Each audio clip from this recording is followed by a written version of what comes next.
The Germans try to cobble together another defensive line here in August of 44, or a couple of them actually. One here running through France. I don't know if that's where I'm going to hold eventually, I suspect. Well, assuming Italy doesn't just collapse, which looks like quite an assumption. I was going to say I suspect I'd like to hold, let Switzerland guard part of the frontier, but I don't think I'm going to have that opportunity. There's just not enough in Italy. There's only so much you can move and only so far you can move it. As it is, I'm down to 9 production points of replacement points. That's not going to help me a whole hell of a lot. Over here in the east, it's even less of an articulated line running down to here and then to here. And there's this big gap right here. I've got units I tried to throw together to the south in the Balkans with the intention of maybe slowing down the British, and or if the Soviets want to try advancing in line with the Brits. But overall, I think that's probably unwise. However, if I can punch through here, getting this rail line would be okay, because even if this is British controlled, as long as there's not a zone in here, a British unit throwing a zone, I can use the rail line. There aren't a lot of British units, though, so I may actually want to shift the Soviets down to fight near Bucharest and try to use the Brits running through Bulgaria. The danger there, of course, is sort of this, cooperation thing. Hey, obviously both sides are actually on the same side. They don't have any kind of, exclusive victory conditions, but still, coordination can break down in some sense. And if the Allies pull out of here and focus, on trying to cut a more southerly route, well, that could end up opening up a gap in the Russian Allied combined line, or near, not really combined line, they can't work that closely, but in the separation between them, which would allow a capture of Istanbul, which is absolutely vital to the Allied cause in the Balkans. The forces pushing forward the most impressive gains of any type in terms of contested territory were here with the Brits pushing forward. They took out a Yugoslav infantry. Yugoslavia is down to 2 morale now. They have to defend all their cities. May not be an issue because this unit is the only one that's going to cost them right now, unless and until they can rebuild the other. In Italy, we kind of ran into another roadblock here, and in France, we ran into a bunch of roadblocks, although we cleared Marseille, and that kind of threatens the whole possibility of holding the French Alps here. This is kind of scary. These Allied U.S. armor units that are open here. The Germans could launch an attack down on them, could possibly knock out another U.S. unit that way, but my feeling is that the effort that they'd have to undertake to do that is probably too great. We'll see. They don't have any really quality units here. The Belgians can't come forward anymore. They're equivalent to the garrisons anyway. They do have this unit. That's the best they have, a German, a couple of German regular forces. But I'm guessing that I just pull back a little bit more, look for another defensive line, or try to hold the one I've got. It's not a bad line. It's got some terrain, and it might prevent a further punch through. There were attacks made on it in several locations, and they didn't budge the Germans. Since the line wasn't disrupted, I'm not sure it's terribly necessary to try to get out of there. Guess we're on to the Soviets then. And the Red Army pushes its way into Poland, taking Warsaw. It's also beginning to cut down here. Nothing too tremendous. Basically, they're running up against the wall of where the Germans are, although they managed to cut this guy off while maintaining their own supply line. That's kind of nice. That's going to cause problems where that unit has to be extracted or essentially given up for lost. And nothing too impressive in terms of the gains. They've got, I probably have a couple bucks left that I can spend. It's 15 for my planes, that's 17. 18, 19, 20, 21. I think, yeah, I've got 2 more points I can spend, so I'll move a couple more units and then I'll finish off the, or 1 motorized unit, and then I'll finish off the activities here. The motorized are able to move quicker, but I may not want to use them. I've got shock armies that I can shift instead. I can always move them armor or something up using strategic movement. It's cheaper that way anyway. So, the rest of this game, and it's kind of a depressing thing to me because it's just going to be Germany slowly collapsing. You could say, well, you know, they got their chance against the Soviets, they got their chance in other times. Now we're just, I'm not certain that the game's over, you know. I know that Germany's lost, and this is one of the problems with a realistic World War II game, is that Germany will lose. They have almost no chance in the long run. And the Axis in general, which in and of itself, you know, you should be happy about that, right? But the real problem is that I'm just falling back and trying to create a defensive line, both here, over here, and then also in North Italy. I expect the next blow is going to be the fall of Yugoslavia. We're going to probably see some punches forward where the Russians hit. But, you know, it's just, there's nothing exciting is going to happen. It's just going to be this slow grinding, trying to beat the time limit, basically. And to me, that's intrinsically uninteresting. You know, I'm not expecting, obviously, a World War II game to have kind of the variety of possible outcomes that could come from, say, La Grande Guerre, where the issue is very much in doubt in a way that most games don't have it, because of the national will, because of the revolutions, because of the possible coups, etc. Something like that, that kind of overlay in World War II would probably make it just too ahistorical, or too likely to be ahistorical for most people's taste. And I understand that.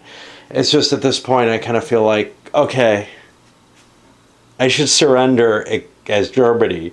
You know, historically, if I was faced with this situation, I would be seeking peace. I would know that there's no chance. Of course, Hitler and his top staff probably has no chance of surviving in any kind of power. And maybe throwing the dice and seeing, you know, hey, maybe it all falls apart. Maybe the U.S. falls out of the war, whatever. I'm not saying there's no chance of them winning the game, but there is no chance of them winning the war. And for me, again, my rational assessment, which clearly would not be the assessment of the German command, is, okay, you know, it's over, man. It's time to surrender at this point. There is nothing else that can happen that can save my bacon in the long run, even if I make this July end point. And that's just, you know, the nature of the war and the nature of games that try to represent it historically. All right, Western Allies push into Yugoslavia, succeed in taking a town, and that causes it to collapse.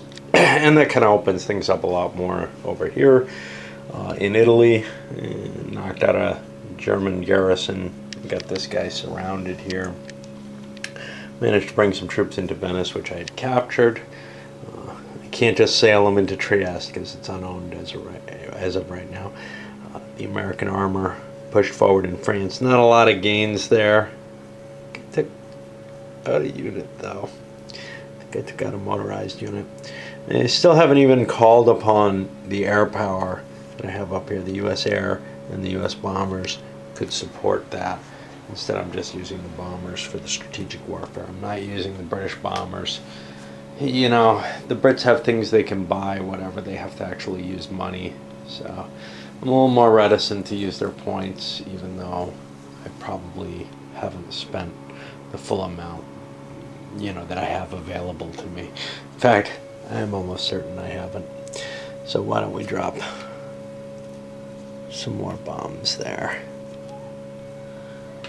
There's not really any harm to it in the fact that the Germans managed to drop their factory loss marker down.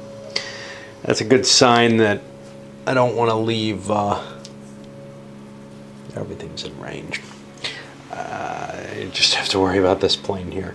The Germans are kind of saving their defenses against the Soviets, giving up ground instead here because they're beginning to get to the point where they're going to be losing stuff that really counts for them over in the east. The Soviet turn was looking very, very poor, just in terms of they weren't really able to do a lot of damage. Hungary got knocked out of the game.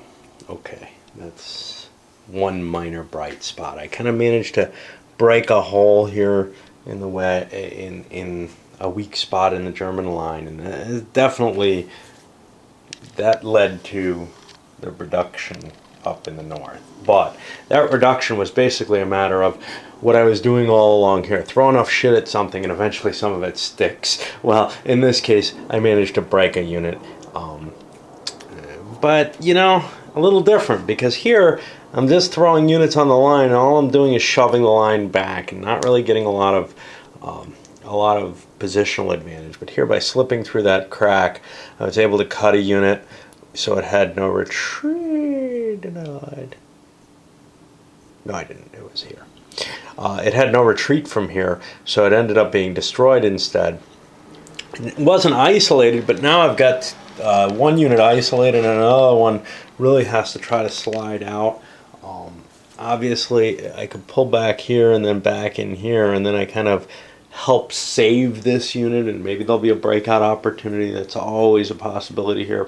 That's a risky move, though, compared to, say, falling back directly. But if I can get rid of this unit, I'll have a stronger line. So, well, you kind of have to go for it. Anyway, we're on to the economic side of the turn, I think. It's looking like bad weather is the only thing that can save the Germans at this point. They're down to 30 will. Units are getting destroyed. There's more here that are probably going to be going. Probably if this line stays as it is and doesn't fall back, at least one more unit is going to go. This guy's pretty doomed no matter what. So we're looking at another 3 points there. But now we start getting to the rich places where there's 2 points per city, you know, as we start cutting into Germany itself. And that's going to cause problems. We can see from the south, there's not a lot to hold this. This unit is pretty much doomed. I've got a German garrison I put here. Maybe that can help me obtain supply, and then I can put another block here. But I'm low on units. I just don't have enough pieces to cover everything. And you could say, well, dude, why are you building air units then? Well, I think if I swing the stuff from the Balkans mainly out of there, I actually do have a solid line. But it's just not going to hold.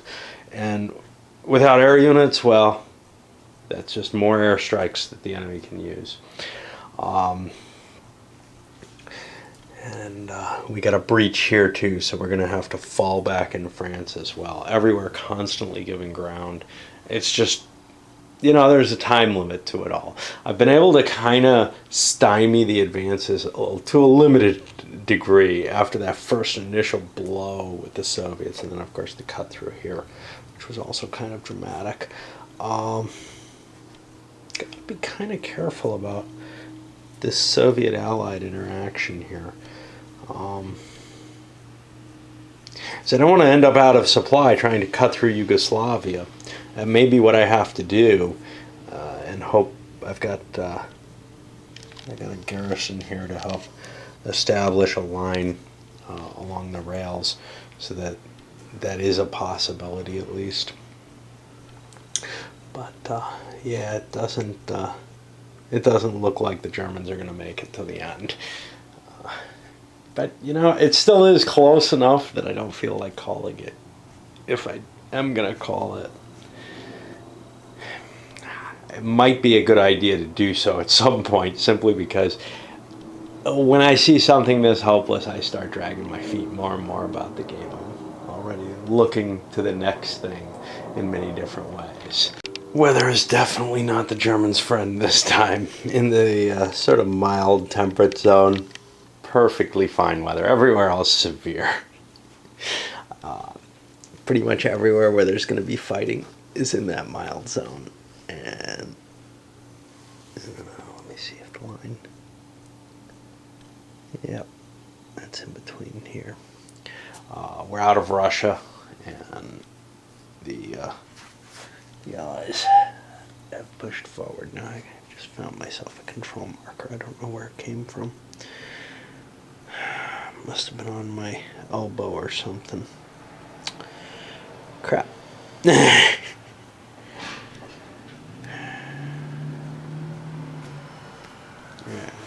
can probably figure it out, but things are getting kind of fuzzy now, so it's not as clear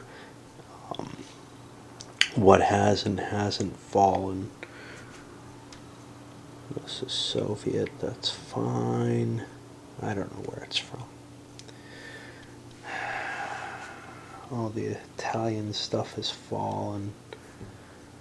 I'm just not sure where my elbow was. That there could be.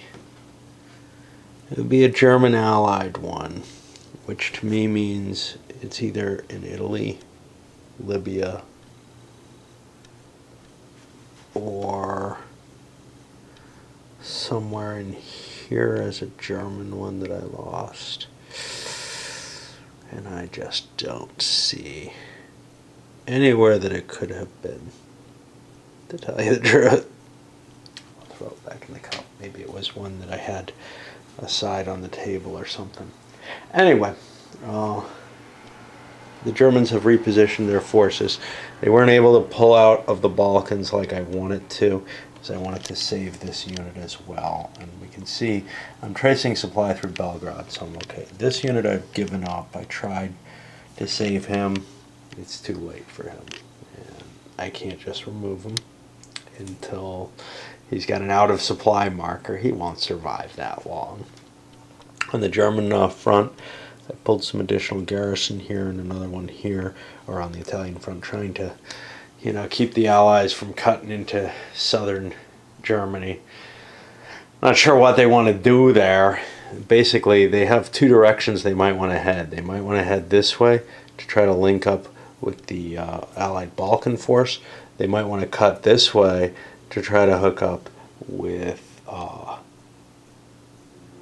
the U.S. forces in France. Both are viable, both are useful.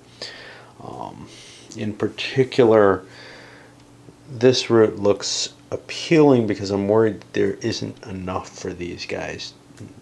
There just isn't something for them to succeed at down there. But they might be able to provide some support to the Soviets. And if they can get Belgrade and hold the Soviets out of it, then they can actually keep forging their way up using the supply line that they have. Allied forces make some steady gains, pushing most of the way through France. Up here, punching their way through the Alps. There's still room for the Germans to try to defend there, but it seemed the most important to destroy that unit in order to do that, I basically had to launch an attack against the garrison that was supporting it so I could isolate it and then crush through. And then over here I helped the Soviets out and grab Belgrade for myself. Now I've got to kind of pull out in this direction so that I don't interfere with the Soviets too much. And that's, the Soviets are going to have a turn where there's some stupid Brits in their way. But overall, this seemed like the best move rather than trying to bust through here or something. That my victory conditions are to take lots of German cities, and that's where I want my focus to be. I don't particularly, I'm putting pressure here with the Soviets because that forces the Germans to throw some line of defense in place.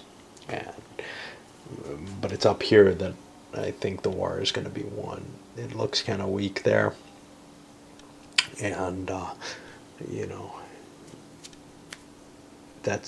I've got a significant Soviet force ready to come slamming through. And even with good weather and all kind of toys to play with, well, most of my tanks were used up defensively, actually.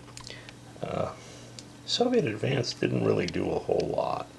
Made some significant gains here in the south, but not really pushing through as hard as we'd like. But we've got a good amount of German units kind of pocketed. It's going to be hard to withdraw out of there. And the means of extricating them is pretty much fighting your way out And that's going to get hard because the weather is going to turn ugly, one would assume, in one way or another. Now, the weather turning ugly obviously is overall bad for the attacker, but the defender's got some serious problems here in terms of units that probably are going to get destroyed before he has a chance to eliminate them, because he's just not going to have the troops, I don't think, to get them out of there. Now we go to the economic side of things, building stuff up and such. Now the weather turns lousy. Germans back up to, oh crap. Did that the wrong way. Full damage to their factories. Mainly just pulling back. I'm assuming I'm going to lose the Belgians this turn, so I made sure to have the line contain all of that. With the lousy weather, it's severe weather, maybe I won't lose much. Trying to form another line here in the Alps. And then here, I'm abandoning these guys. They're low supply, I can't delete them yet. And then continuing the line through the east. None of it's very strong. If this was good weather, there'd be no question that the Germans would be being pushed aside. I've got no air power whatsoever. I spent everything on ground units to try to cover the front. Because if you can't create, a full... If you can't create a line that's at least covered with zones of control, you're pretty much doomed. The enemy can slip through and get around you, obviously. Even with the zones, though, you got to make sure that there's some units. This is just air stuff here. You got to make sure there's some units that are directly supporting each other to prevent the isolated event or effects from taking place. Brushing, one retreat here could open up an isolation attempt on this by just deforming those zones a little bit. So it looks pretty easy to blow through what the Germans have been able to put in place so far. Well, lousy weather made for very little in the way of successes. Damaging a Belgian unit. Now, that actually can't be repaired because I didn't give the Belgians an extra point.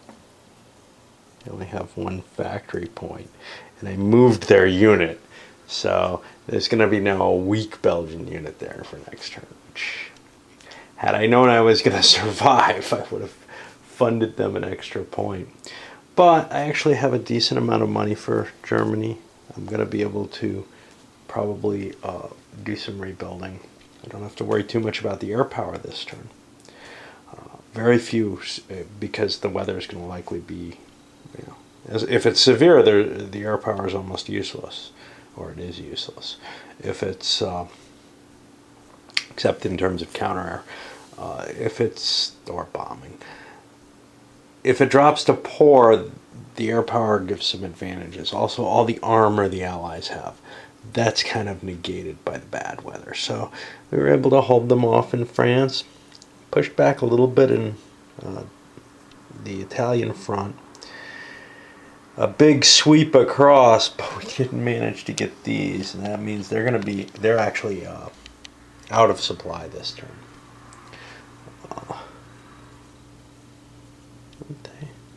No, they just got their low supplies during the German turn. So they're not quite, I can't quite remove them yet. But if they last next turn, then they don't cost the Germans any morale, because I can pop them off the board. Of course, they're this nasty pocket that, is causing the Soviets some problems anyhow, except that the Soviets have so many troops that they don't really have to worry about it. I guess we'll take care of the economic stuff. See what the Germans can want to build. Okay, a couple more corrections coming from Sal. One, countries are conquered when all their cities are taken. That's a single line, actually a single clause in a single line under the country collapse rules. My way of reading, brings more to mind my way of reading, which is when I read a sentence or whatever, I'll often kind of skip things, I guess. But in particular, I see a country immediately collapses if its national will drops to zero. And then or. And I'm sure I read this correctly the first time I read it. But when I'm looking for the rules, it's very hard to find things in a secondary clause like that. Does it matter? No. I think it's really damn unlikely a country's going to lose all its cities and collapse. But it does leave that kind of nagging thought in my mind while I was looking. The other one is, and that's the only place it's mentioned, the national will that I found. The national will collapse is mentioned in a few different places. So it kind of, settles into your mind better. But, again, may not be a big deal. The other one was who controls a country. And I saw this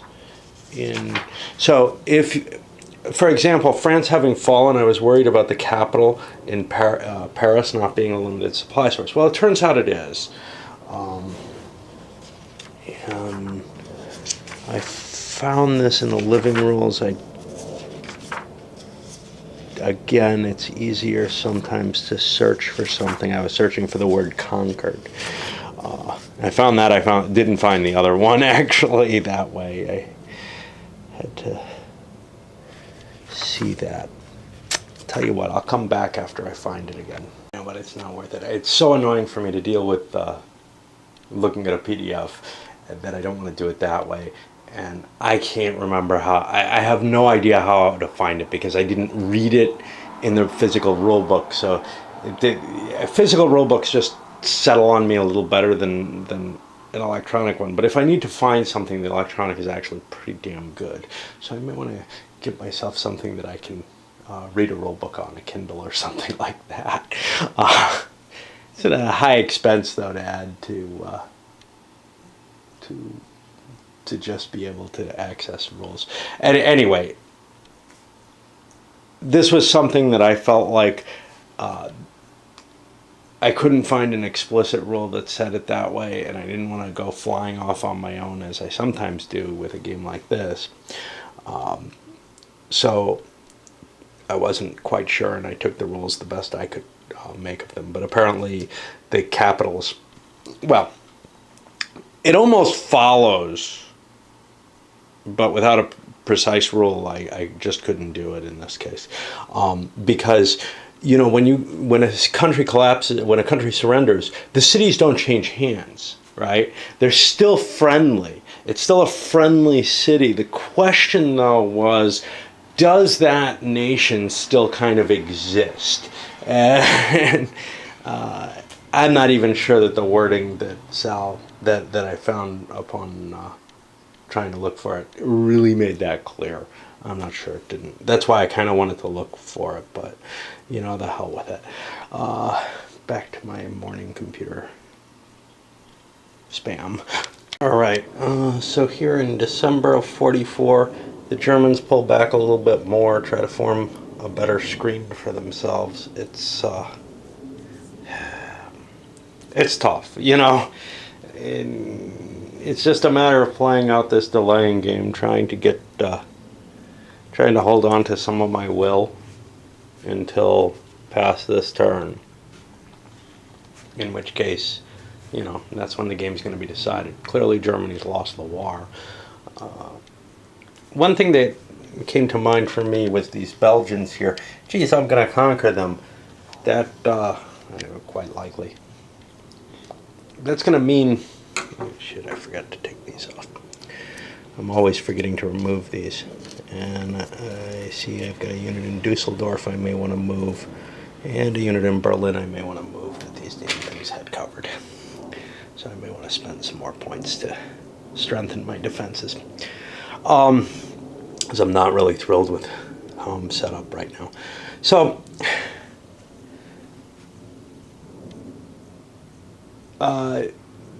if Belgium falls, there's some political ramifications in terms of, like an Allied shit goes in the cup, and if there was a nearby country, it would fall. It would convert. towards the Allied cause. And then I realized, wow, I haven't done that for Yugoslavia or Hungary. But actually, it just doesn't matter. We're not going to hit the diplomacy, and there are no nearby countries that are neutral, except Greece. Greece gets a pro-Allied. So technically,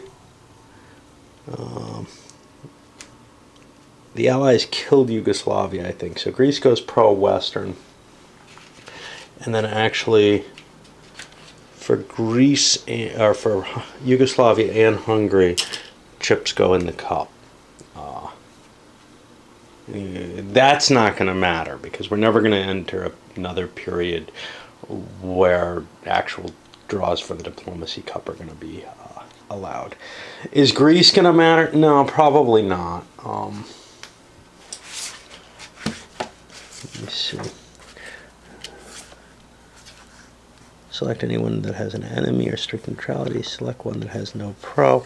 So I'm not going to get the ability to convert Greece without diplomacy, and therefore you're not going to have countries jumping into the war once it's fully activated.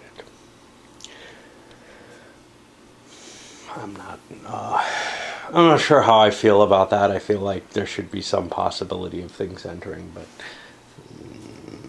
maybe not in Europe so much. All right. Turn was largely a roadblock for the Western Allies, without any special stuff that they could really play, except maybe the surprise attack. They played free forces, but they had no partisans, no airdrops, nothing like that. They can't use their planes. Their armor doesn't help them. They pretty much were stopped dead, and it looks like the Belgians are going to be able to improve their standard. And up here, we didn't really make any progress either. We only made progress through Yugoslavia.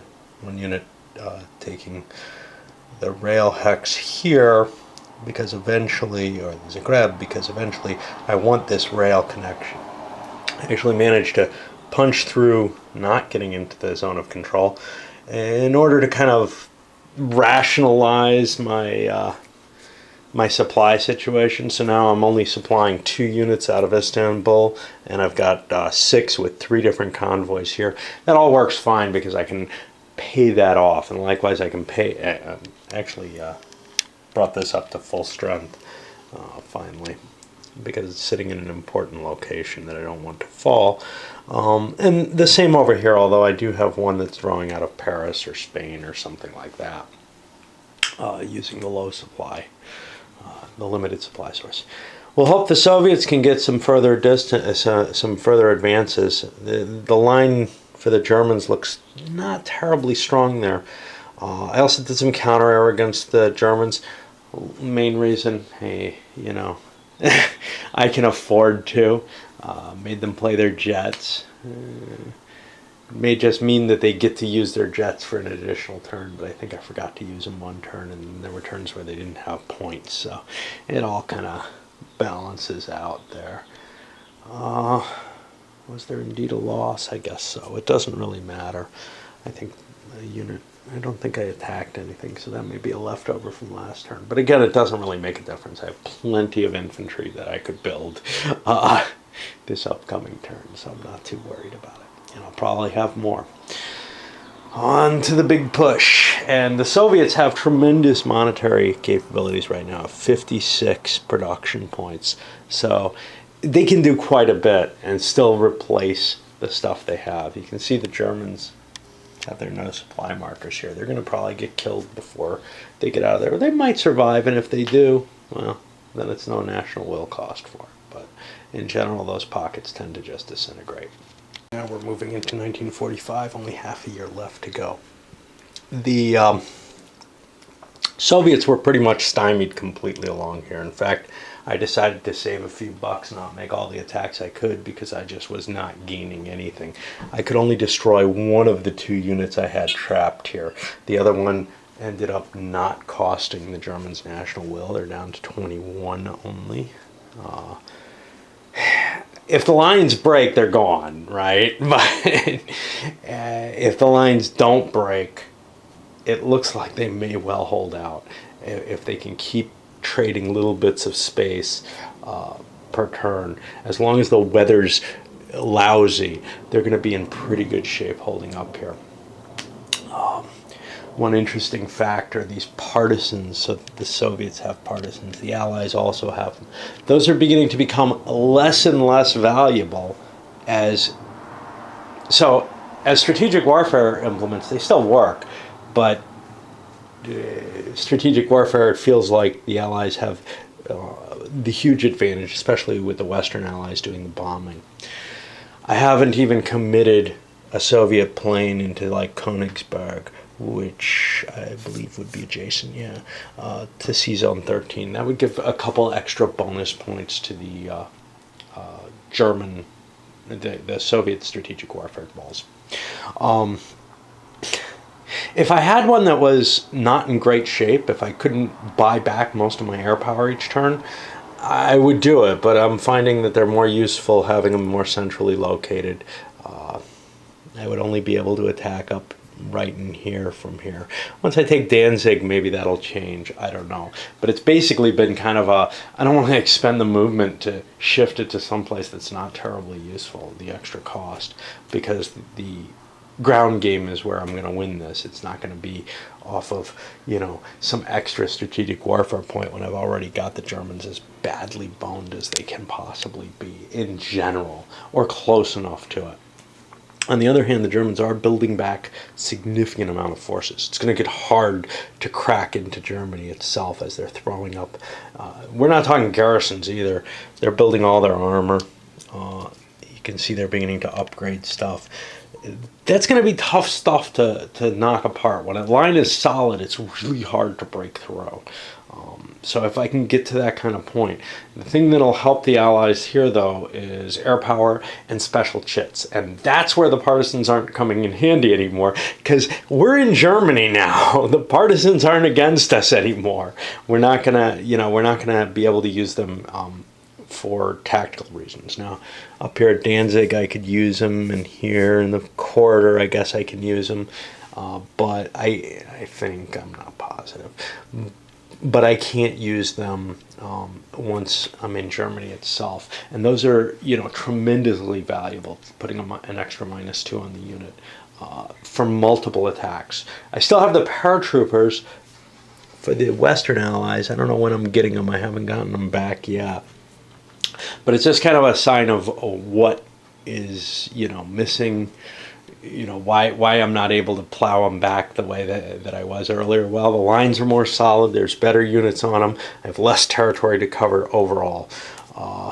So the Germans are in much better shape, even with these huge losses, than they were in the turn that the Soviets first shoved them back. And on top of that, of course, I got the weather.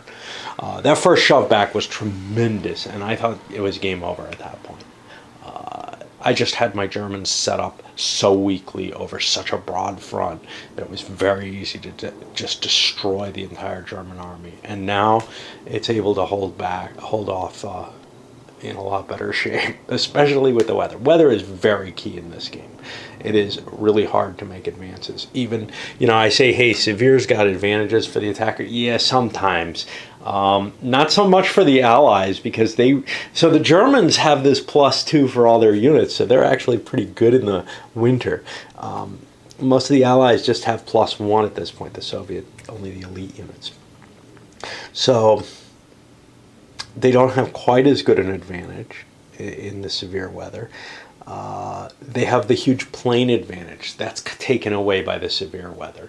And the fact that they have this preponderance of armor is taken away from them because of the severe weather.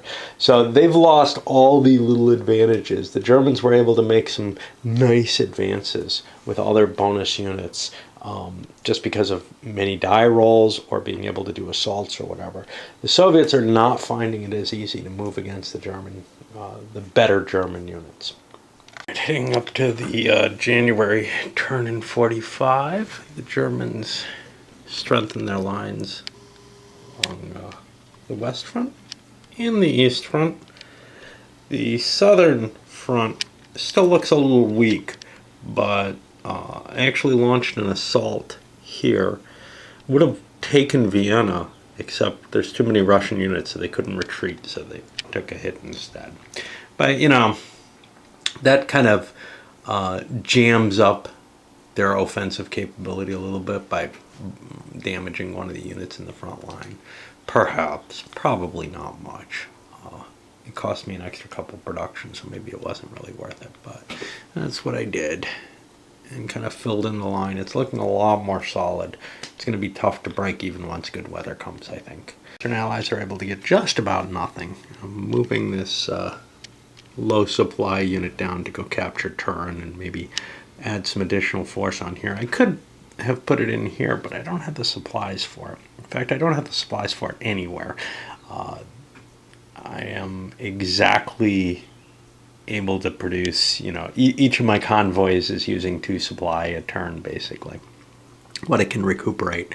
I did gain a hex here, though. That's the extent of my advances. Assaults all along the line, just hoping to break through somewhere. I managed one there. I don't have any real toys to play with anymore.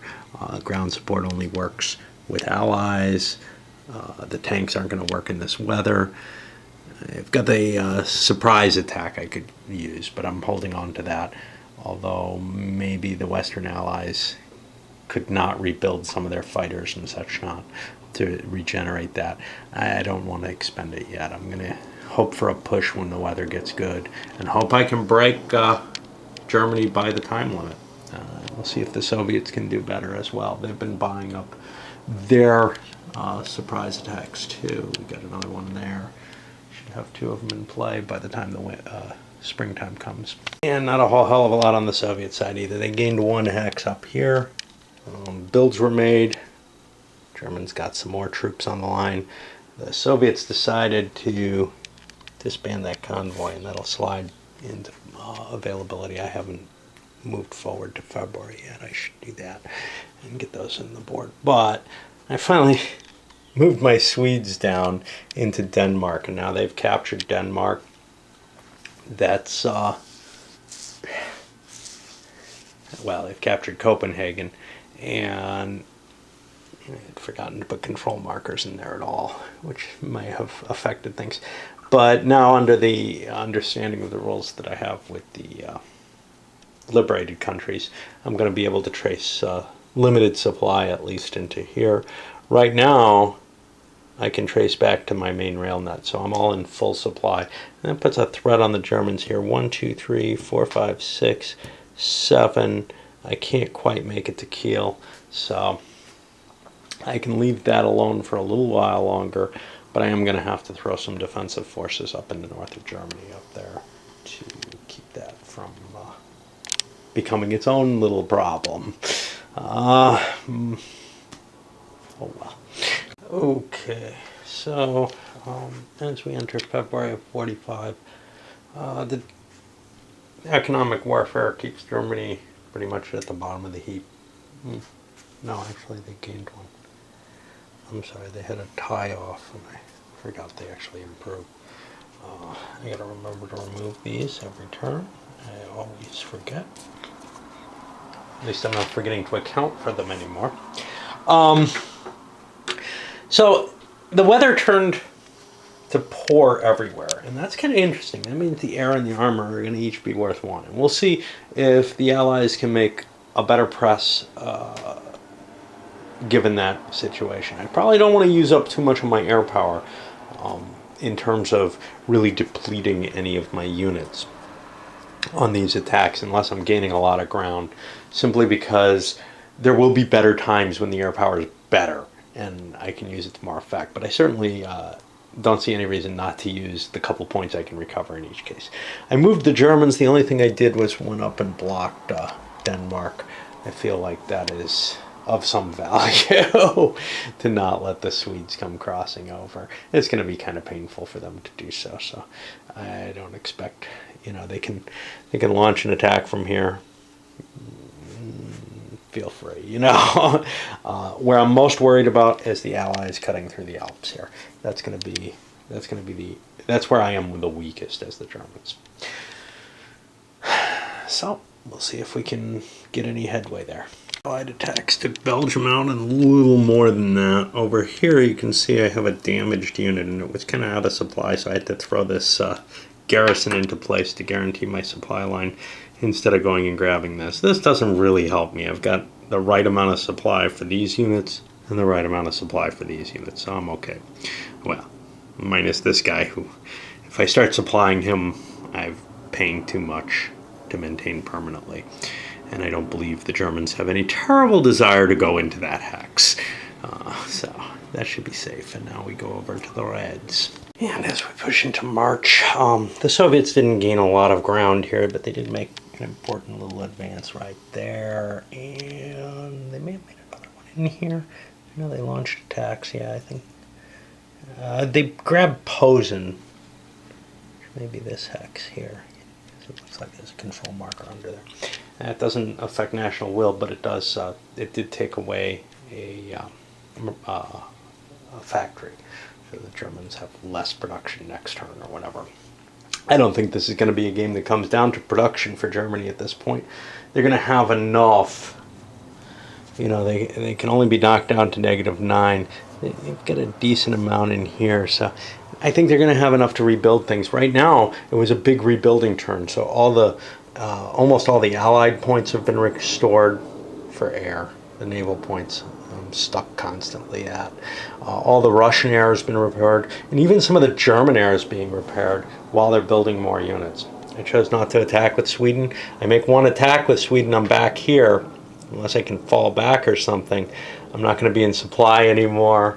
At least not long, full supply, so then I won't be able to make another attack. So I want to hold that off until my best possible opportunity, and that's not in poor weather. However, the Soviets have their convoy, and that could well end up landing itself in Copenhagen and becoming a full source of supply for the Swedes. And then the Swedish army might be able to do some more exciting things. Not much. I mean, you know, until I can get air power or something to support them, it's just not going to do much. And here's the other problem. I get to a crapshoot because this is probably what I'll use my surface action against. And the Russians also have a surface action. And whoever comes back first, you know, kind of dominates the waves until the other one comes back. And then we do it over again. So, you know, it could be that that supply source gets disrupted. It's also possible the Germans could throw some air support into a coastal hex and be able to cause some problems there as well. All right, well, I guess we're going to start with the March turn. Lousy weather, and here in March, and it doesn't look impossible that the Germans might hold out here. Strengthened the border in the south now. I feel like I've got pretty good lines everywhere, actually. Not perfect. There's problems, you know, like this garrison here. I've got a garrison here, but he's okay. He's not really causing any great issues. I think I've, no, that's a big old armor unit. That's fine. There don't seem to be any weaknesses along the Russian side. And will is at 21 points. That's, you know, going to be quite a few cities to fall, in addition to quite a few units to die in however many summer turns I get. Now that's the question here. We didn't get it this time. April's just as bad. We're almost impossible to get a summer turn in April. So May, June is where we are, and then we have one guaranteed turn. So May, June, you know, we'll probably get at least one summer turn there, but that's a lot to take in that amount of time. So, in a sense, the collapse happening way back here gave the Germans enough time to fall, enough space sort of to fall back and build up a better line here than maybe they would have been expected to have, or than they had in the historical situation.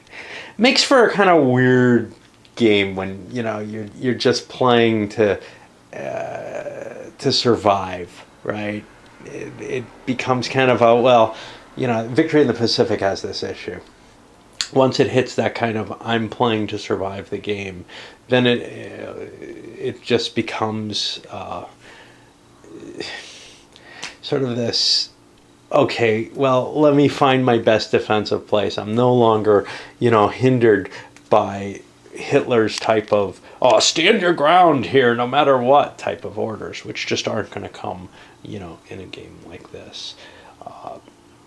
Those kind of things kind of factor nicely in a game where you do have this kind of constraint, because the historical campaign was obviously fought a little differently than things are here. Now, I obviously want to stand my ground, but I'm not feeling any particular need to counterattack anywhere. Although, throwing a couple of points into an attack here might not be so bad. It might cause some damage that will help. You know what? I have already spent, but if I throw in the armor for 2... See, the problem is I can get a lot of air for the money that I'm going to spend on this, right? Or at least some air. 2, 3, 4. It's going to cost me 4 production. That's an air point. Is damaging the U.S. Unit up here worth doing that? Is advancing into here worth doing that? That's another question, because this unit could have made it here, in which case I could cut this off. You know what? I'm gonna do this. I'm gonna push into here, and I'm gonna move my 4 points of units there. I can't use all the infantry, and launch an attack. We'll see how it works out. No, I can't do that. I forgot. I can't go from zone to zone. That would have been appealing, because I would have this unit isolated then. Without it isolated, I'm not so sure. I'm going to take my money back. The other factor that would have been helpful, well, I don't have a heavy artillery. If I had a heavy artillery, that's 2 more column shifts. So I'd have a pretty good chance of damaging and perhaps even destroying the U.S. armor there, which would definitely give me an overall benefit, perhaps better than the air point that I could get. The air point's kind of an iffy thing, because, the Allies can knock those suckers out, but that limits the amount of air points that they have for their attack, and that's part of why I concentrated on air points. I don't need more ground units right now. If I was going to do this, I probably should have done it last turn, but the West tried pretty hard to break through in here.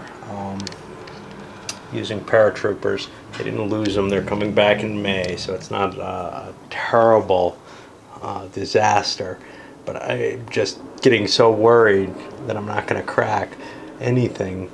I think I managed a hex here, and that's really about it. It's very, very difficult to push things forward at this point, and I just don't have the kind of resources to throw into it that would be necessary, mainly because of the weather. The air, the armor, it's all less valuable. It's not as bad as severe probably for me, but it's still really tough. And as we push into April, something I like to term player demoralization is taking effect. The Russians on their turn barely attack. I think I'm overemphasizing attempts at doing assaults rather than the mobile combat. But the problem is, in the bad weather, there's sort of no good answer. The thing though is, I had a lot of air points I didn't use. More mobile attacks might have broken the line a little bit more, but we're talking about my assaults are ending up at about even. We're looking at numbers like this with air power and everything else, and 3 units attacking a hex coming into play. The chances of a success might have been better if I'm launching 2 or 3 attacks per unit, as opposed to 1 per 3 units. Of course, I'm not absolutely positive of that. That's just sort of my gut feeling, but it's really, really hard to just keep rolling the dice and taking casualties and having to rebuild and flip units when it's all so ineffective. Those German units, especially in some of the terrain they're sitting in, they're really hard to dislodge. I'm going to send this up because it looks to me like we got 4 more turns. Now, 4 turns is probably not a whole video, but that gives me some room for some rap, etc. Yeah, So this is going to be March of 45 that we're ending on here.